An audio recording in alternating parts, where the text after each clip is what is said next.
بسم الله الرحمن الرحيم. الحمد لله رب العالمين والعاقبة للمتقين والصلاة والسلام على أشرف الأنبياء والمرسلين. أما بعد فأعوذ بالله من الشيطان الرجيم. بسم الله الرحمن الرحيم. والذين جاهدوا فينا لنهدينهم سبلنا وإن الله لمع المحسنين. عن أبي الدرداء رضي الله تعالى عنه قال قال رسول الله صلى الله عليه وسلم أجر الله يغفر لكم أو كما قال صلى الله عليه وسلم. عزتمند الله پاک دی او عزتمند ذات دی. الله جل جلاله رسول عزتمند دی، مومنان عزتمند دی.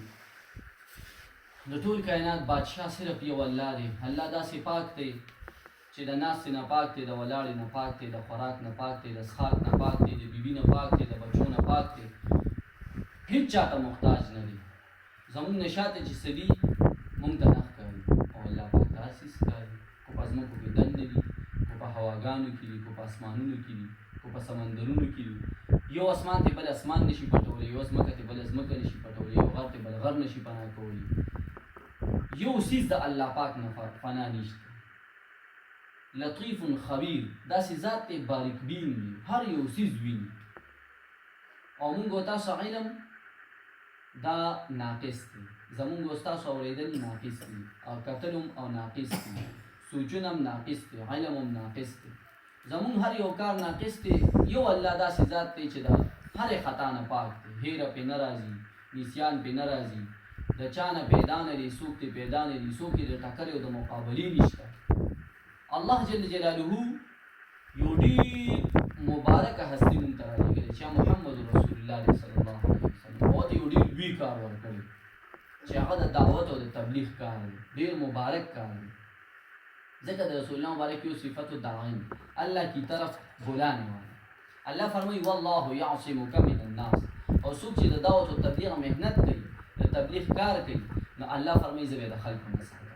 دا لنبی انعام دے پہ دنیا کے تبلیغ میں.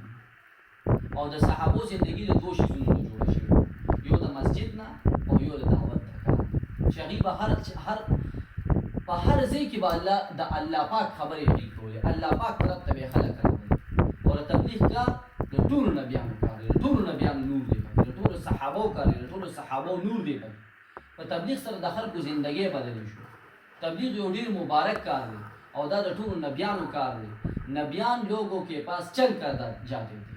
اور تبلیغ مقصد څه دی چې خلک دیندار جوړ شي، په خلکو کې خلک نیک عمله جوړ شي، دیندار جوړ شي، او خلک منځګزار جوړ شي، خلک خپل سرونه راوالي او پرې طریقې کېږي د الله لپاره داسې تیار شي. تبلیغ یو ډېر مبارک کار دی، دا د ډېرو مبارکو خلکو کار دی، عزتمند کار دی. حدیث پاک کې راځي رسول الله مبارک فرمایي د قیامت پر ورځ به د انبیا علیهم السلام کرسۍ لګېدلي وي، او ټول انبیا علیهم السلام به په خپلو کرسو باندې تشریف فرمایي، او هغې پسې وروسته نورې کرسۍ لګېدلي وي، په هغې باندې به هغه خلک تشریف فرماوي چې کومو خلکو د نبیانو کار کوي. هغې باندې یو مهر نبوت نه وي، ځکه حدیث پاک کې راځي من تشبه بقوم فهو منهم. څوک چې د کوم قوم مشابهت کوي هغې سره به د قیامت پر ورځ باندې حشر کېږي. المرء مع من احبه، څوک چې د چا سره محبت کوي د قیامت پر ورځ به د هغې سره په صف کې ودرېږي. نو دا د ټولو نبیانو کار دی، د تبلیغ کار دا د ټولو نبیانو کار دی. دا ډېر مبارک میشن دی، دا د رسول الله صلی الله علیه وسلم مبارک میشن و. دا وی څوک چې د الله پاک په لار کې وځي، په حدیث پاک کې راځي وی دی د الله پاک د جنډې د لاندې دي. دونه مبارک کار دی. او حضرت ابو امامه رضی الله تعالی عنہ فرمایي وی درې کسان چې دي دا د الله په حفاظت کې وي. یو چې څوک د الله پاک په لار کې وځي، یو څوک چې کور کې سلام وکړي او داخل شي دی د الله په حفاظت کې وي، او یو چې څوک په مسجد کې داخل شي دی د الله په حفاظت کې وي. نو چې دته بیا څوک تکلیف رسوي د دې به بدله اخیستلی شي. او وی که دی یو کار کوي نو ملائک د سره مدد کوي، او چې کله دی وفات شي نو دی به الله په جنت کې داخلي. دا یو ډېر مبارک کار الله پاک مو تاسو ته راکړی، په دې سره د انسانانو زندګۍ بدلېږي. ډېر مبارک کار دی. د صحابو زندګي د دې نه بدله شوې وه. د صحابو زندګۍ کې د ټولو نه لوی کار چې و هغه الله پاک طرف ته خلک راولي، چې الله طرف ته به براہ راست خلق راولي. د رسول الله مبارک کی صفت سو داعین، اللہ کی طرف بلانے والا. اور اللہ فرمائی قل هذه سبیلی ادعو الى اللہ على بصیرة انا ومن اتبعني. دوی ته ووایه پیغمبره لار د زما ده، زه خلک رابلم حکمت او بصیرت سره، او کم خلک چې زما تابعدار دي متبعین دي د هغې دا کار.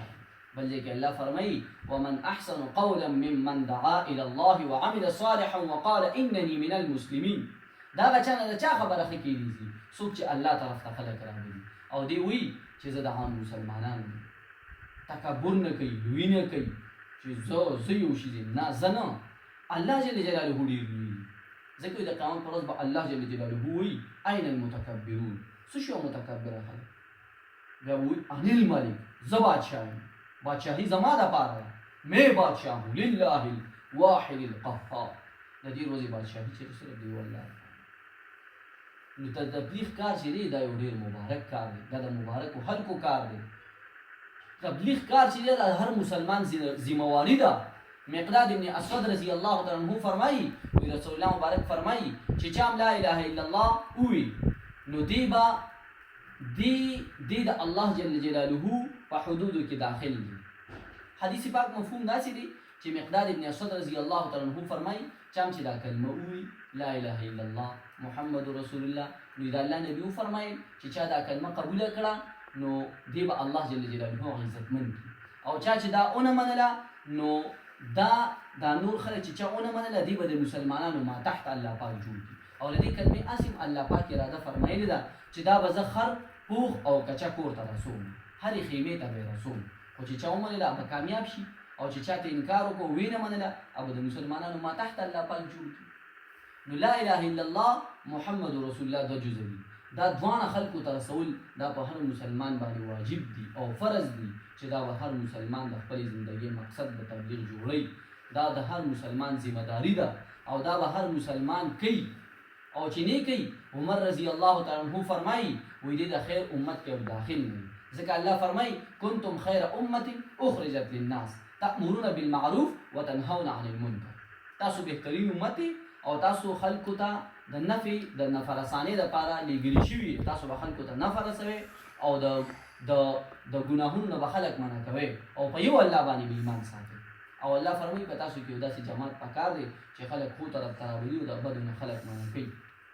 او دا جمعه چې تاسو کې ډېر زیات ضروري دی او دا خلک به پوره کامیاب وي، اولئک هم المفلحون، دا خلک پوره کامیاب خلک.